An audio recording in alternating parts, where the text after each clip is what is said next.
communities across Scotland tonight. Scottish Secretary says don't play politics on a whisky trade deal. It comes ahead of the US President Donald Trump's state visit to the UK next week. Diplomats are trying to secure a trade deal. We'll speak to the whisky industry on their hopes.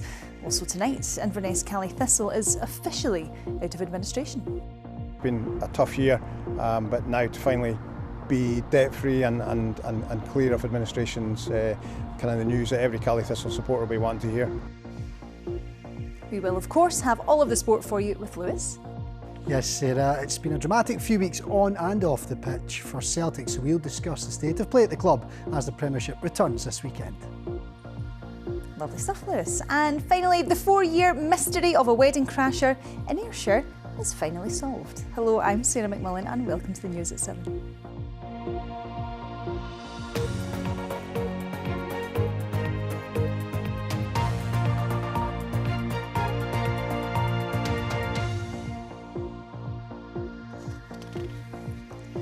Hello there. Scotch whisky has been in the spotlight on the global stage, with John Swinney raising the issue of US tariffs with Donald Trump on a visit to Washington earlier this week.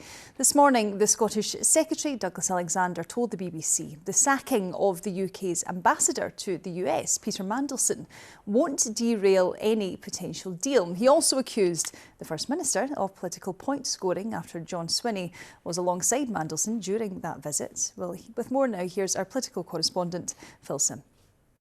John Swinney's invitation to the White House was a remarkable political coup. The first SNP First Minister to meet the President in the Oval Office, the first of any kind since 2001. And it's enabled him to effectively position himself as the face of any deal on Scotch whisky tariffs. He is urging the UK government to make the most of the opportunity that he created, and if there is a deal, he'll be well placed to take credit for it. So UK ministers have somewhat belatedly got into the game. Douglas Alexander, the Scottish Secretary, today accusing Mr Swinney of scoring political points. He was pointing out that the UK government has been running these negotiations for months and that they facilitated this visit to the States. I think there is a realisation from the UK government that they have not been making these arguments quickly or clearly enough. They've effectively left the field clear for John Swinney. So today they are accusing him of scoring political points, which tends to be what you hear from the side who is being outscored. Asked about this, the Scottish Government simply said that John Swinney is fully focused on securing a zero tariff deal for Scotch whisky. Phil Sim there. Well, as we mentioned, next week US President Donald Trump is in the UK for a state visit, and the whisky industry will be keen to see if any deal can be done then on reducing the tariffs, which currently sit at 10%. Well, let's speak now to Simon Erlanger from the Isle of Harris Distillers, who was on that trade delegation that went to Washington earlier this week. Thanks for being with us, Simon. Tell us then, how did that trip go? Well, I was very privileged to be invited to represent the Scotch whisky industry on that visit. And obviously a very, very important visit where the First Minister putting the case for a zero tariffs for the industry. I guess we were chosen because the Isle of Harris distillery was set up to create employment for the island, reversing 100 years of population decline. And the wider Scotch whisky industry, obviously very, very important to the rural economy and rural employment. So the case was put very strongly that actually the tariffs on Scotch whisky not only affect jobs here, but actually affect production of distillation in Scotland, which means that Scottish distilleries will be buying less barrels from America, where 80% of our casks come from. And that will then have a knock-on effect on American jobs and the American economy. And that was the key argument that was being made, and I think was made very effectively by the First Minister. How do you think that was received then, Simon, off the back of the conversations that you were having? My understanding, I wasn't obviously in the room, but my understanding was that it was very well received. We had meetings with legislators, we had meetings with our industry counterparts in America as well. And there's a lot of synergy and a lot of, we're very, very much aligned in terms of those arguments. So we came away feeling very positive about it. So, Simon, can you set out for us just how harmful the current tariffs are for the whisky industry in general? Well, we are all affected by it. So the industry, the headwinds are strong anyway at the moment in the global economy and has slowed growth. But these tariffs really have been a very difficult thing to accept. And right across the Scotch whisky industry, players are reducing their production of distillate and laying off people. And, the Isle of Harris has not escaped that, sadly. So it's a very tricky time. But the opportunity, if we manage to get a zero tariff deal, is strong. America is the biggest market by value, the biggest market by volume for Scotch whisky, and has a lot of growth potential. So I think if we get this deal over the line, I think it'll be really good news for Scotland and the Scotch whisky industry. And as we know, Simon, the US President Donald Trump is in the UK for a state visit next week. It seems like you have both the UK and Scottish governments batting for you on this issue. Are you hopeful? Yeah, and I think what you just said there is absolutely right. The Scottish government and UK government are in lockstep on this. They're working very, very closely together and using the same arguments. So if it was a betting man, I would put a 50-50 chance on success.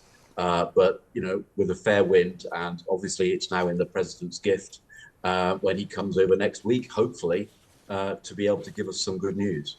OK, Simon Erlanger from the Isle of Harris Distillers, thank you very much for being with us tonight. Thank you. Elsewhere this evening, a resident of a hotel housing asylum seekers in Falkirk will stand trial in November accused of sexual indecency.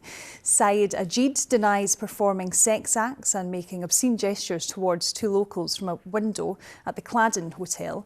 Stephen Godden now reports. Saeed Ajid appeared at Falkirk Sheriff Court earlier today. He followed proceedings via a Kurdish interpreter. Prosecutors allege the 23-year-old behaved indecently at the Cladden Hotel on a number of occasions between June and August this year. He's accused of flashing, performing sex acts and making obscene gestures towards two people, a man and a woman, from a window at the hotel. He denies the charges and his bail has been continued ahead of a trial scheduled to begin in November. The Cladden Hotel in Falkirk has been housing asylum seekers since 2022. In recent weeks, it's been the focus of protests involving rival pro- and anti-immigration demonstrators. Earlier this week, police launched an investigation after a brick was thrown through a window at the hotel. Stephen Godden reporting Scotland, Falkirk.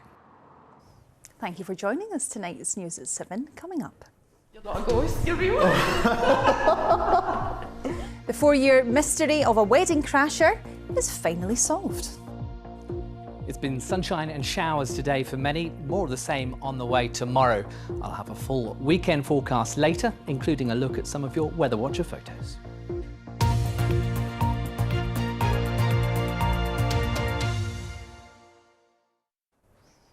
Now, it's welcome news for Inverness Caledonian Thistle fans today. The club is officially out of administration, and our reporter Ailey Davies has been there and speaking to fans. Almost a year ago here at Inverness Cali Thistle, the club was in dire straits. There was questions over whether the club would survive with huge debts, and it went into administration. Today, we've had the news that the club has exited administration and is now 100% under the control of Chairman Alan Savage, a local businessman in the Highlands. I'm joined now by George Moody, who is chair of the Inverness Cali Thistle Supporters Trust. Just give us your reaction to today's news. It's a great day. Really glad to see the club now out of administration, and it's been a tough year, but now to finally be debt-free and clear of administration's kind of the news that every Cali Thistle supporter will be wanting to hear. Alan Savage is very well known in these parts. He appears to be hero of the hour. He stepped in, he has put huge financial resources into the club, and it really seems to be going in a positive direction now. Yeah, he has. Alan Savage deserves a lot of praise and a lot of thanks from every Cali Thistle supporter for what he's done. There was a lot of interest in the football club, but only one man really stepped forward and put his money where his mouth is, and he's done that. And if it wasn't for Alan Savage, I hate to think where the football club could have ended up. Going forward now, Alan's got lots of ideas about how to improve revenue, also keen to get fans to back the club. What's your thoughts? Do you really want the community to get behind Inverness now? Yes, what's different now is this is actually a football club. It's nothing more than that now. It's been run as a football club, and we're playing some lovely football at the moment. We've won some awards over the last couple of days for that. What would be really good is now is to see the football team kick on, and the way the team's playing, encourage supporters to come back to the stadium, buy season tickets, come down on match days, and for local businesses to get right behind the football club as well. It was Ailey Davis there with that report. OK, it's that time in the programme. Let's get a roundup of the stories which are making the BBC News app in Scotland today. 7 men have been jailed for a minimum of 147 years for the murder of a man in Greenock. Neil Carney was shot on his mother's doorstep while relatives took cover inside. It's emerged that no official regulator had the power to inspect Scotland's biggest children's psychiatric ward for 7 years. Sky House in Glasgow faced complaints for its treatment of some patients. And a teenager has been charged in connection with a spate of fires around a disused quarry in Murray. The latest incident at Sunbank Quarry in Lossiemouth broke out on Thursday night. Well, for more information on all of these stories, you can scan that QR code, which you can see on the screen now, and that takes you to the BBC Scotland News app. There is so much there for you, including the self-styled African tribe told to get off private land in the Scottish borders. Now, could beavers be returned to the area around Loch Ness? The animals died out in Scotland around 400 years ago, but were reintroduced in 2009, and efforts to boost their numbers are ongoing. Supporters say the animals improve water quality and reduce flooding, but critics say they can damage land and crops. Alan McDonnell is from a group campaigning for their reintroduction. Well, we think Loch Ness is a good place to bring beavers back. They can bring a lot of benefits for nature and for people here. The benefits they bring, they underpin the food chain. They kind of really feed a food source and shelter for other wildlife into the system. They slow the flow of water. Lots of benefits therefore for the natural environment, but also people benefit from them too. People enjoy seeing them around, and that also makes them good for ecotourism. We want to look at on the ground at where the issues could be, and then learn from all those techniques that have been adopted where beavers have been brought back right across Europe. It's brilliant to be working with the Beaver Trust on this. They do a lot of work in Scotland, and they're far and away the most authoritative body and the most experienced body in terms of managing beaver issues, translocating beavers all around the UK. So between that experience and that expertise and that knowledge from elsewhere, and the nature of this catchment, Loch Ness is so it's less likely to experience some of the problems that have been held elsewhere. We think there's more than enough cause to certainly look at this in more detail, and so we're keen to hear what people think about that and catch some of the detail on the ground. Now, if you're a hill walker setting out to Bagamunro this weekend, then keep your eyes peeled, because scientists are in a race against time to recover precious samples of a space rock which lit up the skies this summer and landed in rural countryside near Dalwhinnie. In July, a meteor exploded as it entered the atmosphere above the north of Scotland. Videos of the fireball, which you can see just there, went viral. And now researchers at the UK Fireball Alliance have conducted research to work out roughly where it landed. Lorna Gordon has the story. In the skies above us, the bright burning light of a meteor. For 30 million years, it's been travelling through space and is about to hit land in Scotland. Our models predict it landed on that very severe looking Munro called Ben Alder in the far distance. It takes absolutely ages to get to. It's incredibly remote. Scientists have been searching here for the meteorite's remains. The fragments could reveal secrets about the solar system and how it was formed. If it's what we think it is, it's likely a rock that's older than planet Earth itself, about 4.56 billion years old. So if we find this rock, it can start to tell us about how the first planets and the first planetesimals formed, and really then how you build a planet from the ground up. Their search, though, was curtailed by bad weather. So experienced walkers heading out onto these mountains are being asked to help bag a meteorite as well as a Munro. And from the size of a thumb to the size of a football, the space rocks they're being asked to hunt down will look like nothing else on Earth. If you think you found one, what you're looking for is something dark and shiny, probably, realistically, it's going to look quite different to anything around it. It's going to look out of place. If we're right about what kind of meteorite it is, it's going to be very iron rich, so it's probably going to be quite, maybe a little bit shiny, but probably quite rusty because we've had quite a lot of rain recently. The fragments could look like this from a meteorite discovered in Africa. Finding them in Scotland is a much more unusual occurrence. So this is a once-in-a-century event, which is why it's so exciting. Is this a race against time? It is a race against time, yes. We would hope we can find it in the next few months. Otherwise, with the Scottish winter, it will degrade quite quickly. The fireball's trajectory means the meteorite's fragments are scattered over mountains, lochs and land. Tracking any of it down will be a challenge, but the precious samples of space rock will be priceless to science if found. Lorna Gordon, reporting Scotland, Dalwhinnie. Well, still to come, we'll have a full weather forecast for you with Christopher Blanchett and the lengths that some people will go to attend a wedding. But first, let's get all of the sport news for you now with Lewis. Thank you, Sarah. Hello there. Well, usually the international break is a chance for club football to take a back seat for a few weeks, but that's far from the reality that faced Celtic after their last competitive match and the Premiership returning this weekend. Manager Brendan Rodgers discussed a whole host of issues at the press conference today in which the BBC was not invited, including claims that he's been trying to engineer an exit from the club and discussing a planned fan protest. Earlier, I spoke to John McGarry to discuss matters at the Parkhead Club. Well, it was extremely busy, as you'd expect, probably busier than normal. I mean, I think the Kilmarnock game scarcely got a mention. It was all about the transfer window, what's the state the club's in, and obviously the protest that the fans are planning on Sunday. And he was quite clear. He says, "I'm not going to tell people how to feel, how to think." He was diplomatic in many respects, but on many other things, he was very, very short and to the point. There was also quite an interesting story, John, about a member of the board or somebody at the club perhaps leaking to the media that Rodgers was unhappy and considering leaving perhaps early.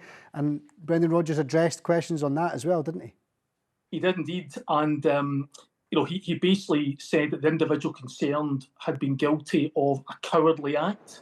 He didn't understand why anyone would do that when his door was open. John, from your time covering Scottish football as a whole, can you remember a scenario where you've got a manager having to answer questions about fan protests, calling a member of perhaps his own board cowardly, and issues in the transfer window being so prevalent at this stage of a season? Probably not. I mean, Celtic is a constant drama. There's always stuff happening. This has been rumbling on all summer, where Celtic knew from a year past in April that they faced a Champions League qualifier, and you could see this game coming, and people were becoming more and more concerned about the lack of transfer activity. And then they go out against Kairat Almaty. They then get a couple of days to set matters right in the transfer window. They go to Ibrox, put in another toothless display, so it's clear to everyone that this situation needs resolved. And then the final day of the transfer window is another complete damp squib. To compound matters, a week later, the club release a 1,000-word statement which offers no contrition whatsoever, but only a litany of excuses. And this is what's really lit the touch paper here. The supporters were outraged at this, and it does feel like a moment where the fans are now on a warpath. And I really don't think that 2 or 3 wins in the Scottish Premiership is going to change that. I think there's a dynamic being set now where the fans have had enough of the hierarchy, they've had enough of their excuses, and they're looking for change. Yeah, and like you say, results might not even quell that for now, and I'm sure Kilmarnock might sense a bit of an opportunity on Sunday. It's going to be a fascinating one to keep an eye on indeed, isn't it, John? But John McGarry from the Scottish Daily Mail, thank you so much for your time today.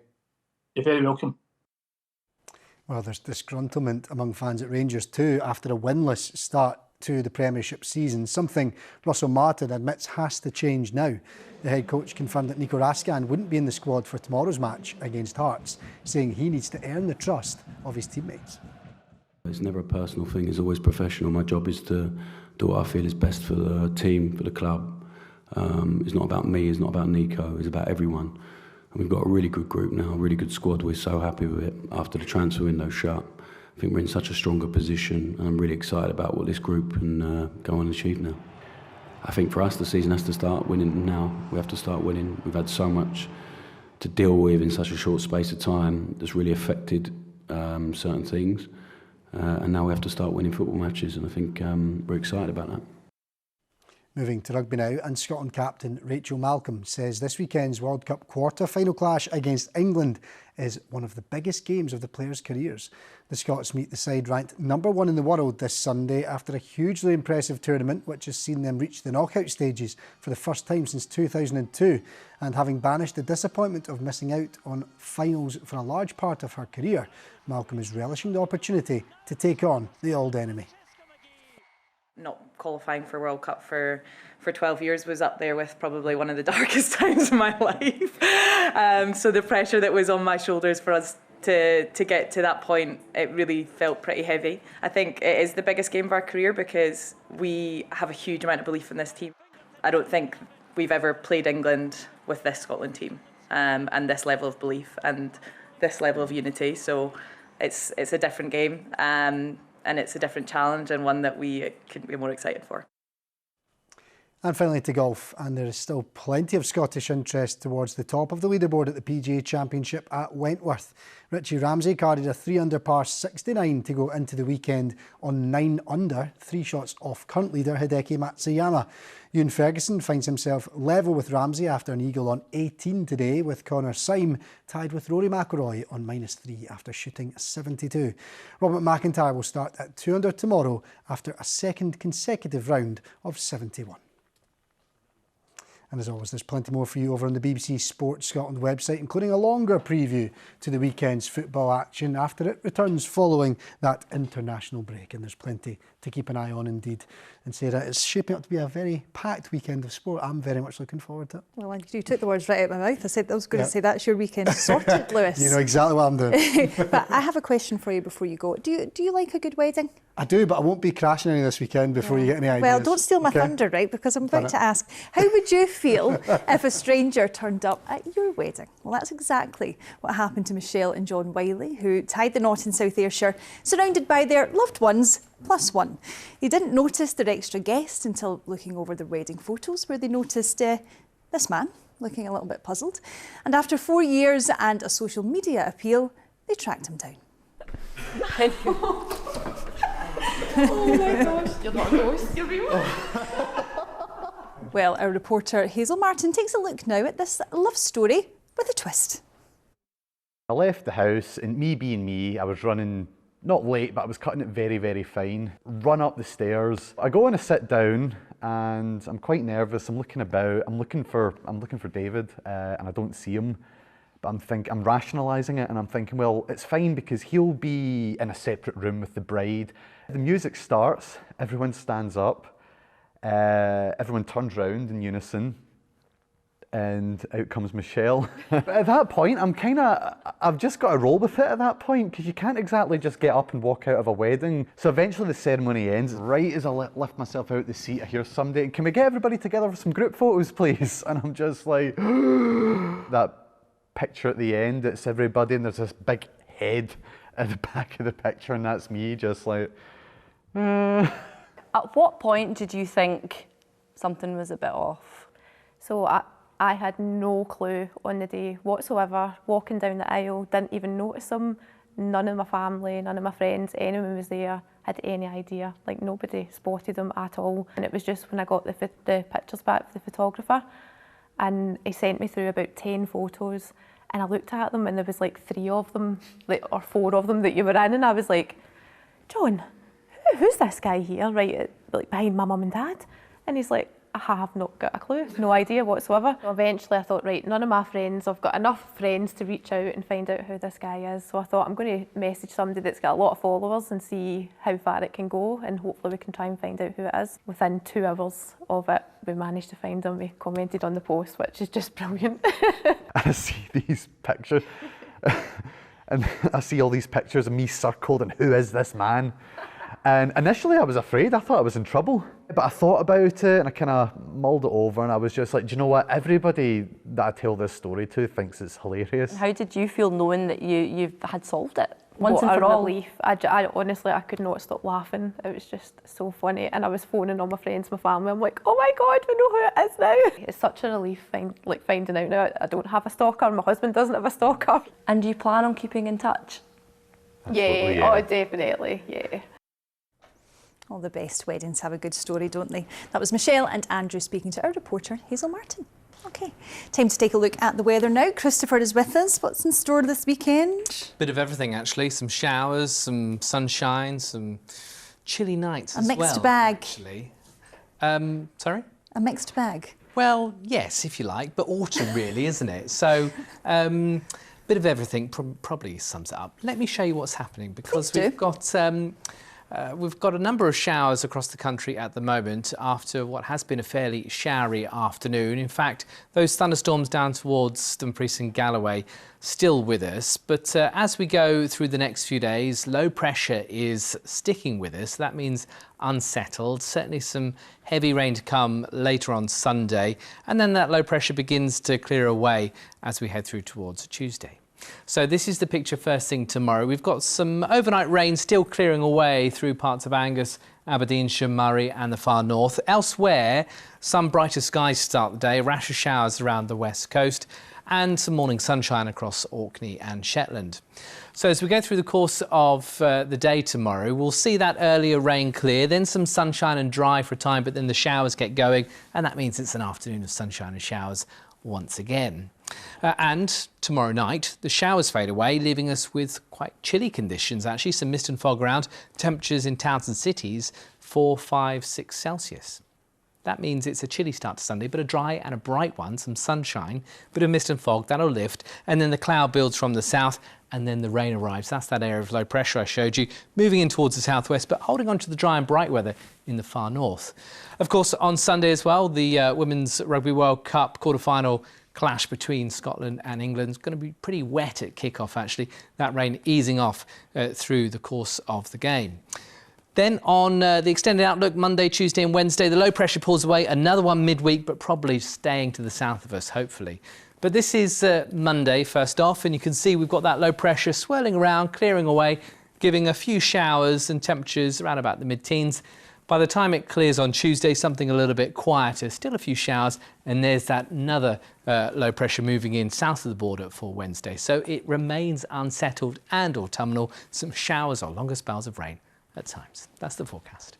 See, all of that tells me, Christopher, that I'm not going to feel too guilty if I don't do too much this weekend? I would say that's absolutely fine. So you're giving me the green light? Yes, a vision in blue gets the green light. Lovely, thank you very much for that.